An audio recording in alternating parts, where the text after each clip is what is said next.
Operation सिंदूर के कुछ दिन गुजरने के साथ ही पाकिस्तानी सेना, उनके मंत्रियों, यहां तक प्रधानमंत्री तक ने ब्रह्मोस मिसाइल की ताकत को खुलकर अपनी जनता और विश्व के सामने स्वीकार किया। लेकिन यह तो कुछ भी नहीं है। अब ब्रह्मोस मिसाइल को लेकर जो खबर आई है, उसके बाद पाकिस्तान तो छोड़िए, चीन तक टेंशन में आ जाएगा। दरअसल रूसी मीडिया एजेंसी तास के हवाले से रिपोर्ट आई है कि भारत और रूस मिलकर जो ब्रह्मोस 2 के मिसाइल बना रहे हैं, वो एक हाइपरसोनिक मिसाइल होगी। उस मिसाइल के अंदर सारे वही कैरेक्टर होंगे जो कि रूसी हाइपरसोनिक मिसाइल जिरकॉन के अंदर है। और यकीन मानिए, इसके बाद पाकिस्तान और चीन जरूर टेंशन में आ गए होंगे, क्योंकि वर्तमान ब्रह्मोस मिसाइल को रोकने के लिए चीन और पाकिस्तान पूरी तरह से नाकाम रहे हैं। और जो ये ब्रह्मोस 2K है, इसके अंदर जिरकॉन की टेक्नोलॉजी का मतलब है इस मिसाइल की ताकत 3 गुना तक ज्यादा बढ़ जाएगी। वो कैसे? तो वर्तमान की जो ब्रह्मोस मिसाइल है, उसकी रफ्तार है मैक 3, यानी आवाज की रफ्तार से 3 गुना ज्यादा।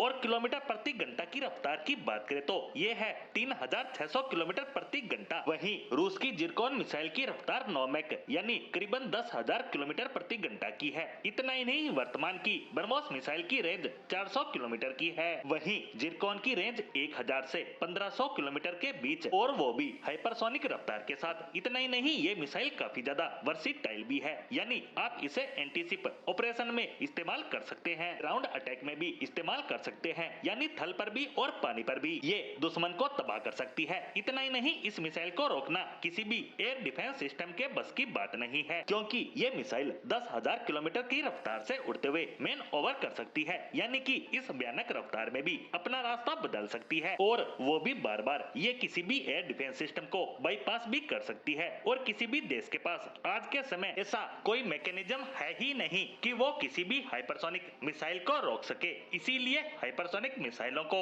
बनाने में देश दुनिया लगी है। और अब इसी जिरकॉन की टेक्नोलॉजी को ब्रह्मोस की टेक्नोलॉजी के साथ जोड़ दिया जाएगा, और उसके बाद बनने वाली नई नवेली हाइपरसोनिक मिसाइल हमारे दुश्मनों में खौफ भरने का काम करेगी। वहीं बात करें वर्तमान ब्रह्मोस की, तो ये कन्वेंशनल वारहेड के लिए परफेक्ट मानी जाती है, यानी नॉर्मल प्रकार के वारहेड। लेकिन ब्रह्मोस 2K न्यूक्लियर हथियार भी ले जाने में सक्षम होगी, यानी दुश्मन को पता भी होगा कि हमारी तरफ ब्रह्मोस 2K आ रही है। लेकिन उनके पास इस हाइपरसोनिक मिसाइल को रोकने का कोई उपाय होगा ही नहीं, यानी हम जब चाहें जहां चाहें हमारे दुश्मन, फिर चाहे वो चीन हो या फिर पाकिस्तान, उनके घर में घुसकर तबाही मचा सकते हैं। इसके अलावा बात करें भारत के स्वदेशी हाइपरसोनिक मिसाइल प्रोग्राम की, तो भारत स्वयं इस क्षेत्र में काम करते हुए अपनी स्वदेशी हाइपरसोनिक मिसाइल का पहला टेस्ट सफलतापूर्वक पूरा कर चुका है, और जल्द ही इसका दूसरा टेस्ट भी पूरा कर लिया जाएगा। और उसके बाद भारत के पास स्वदेशी हाइपरसोनिक मिसाइल भी होगी, और दूसरी तरफ वह रूस के साथ मिलकर ब्रह्मोस का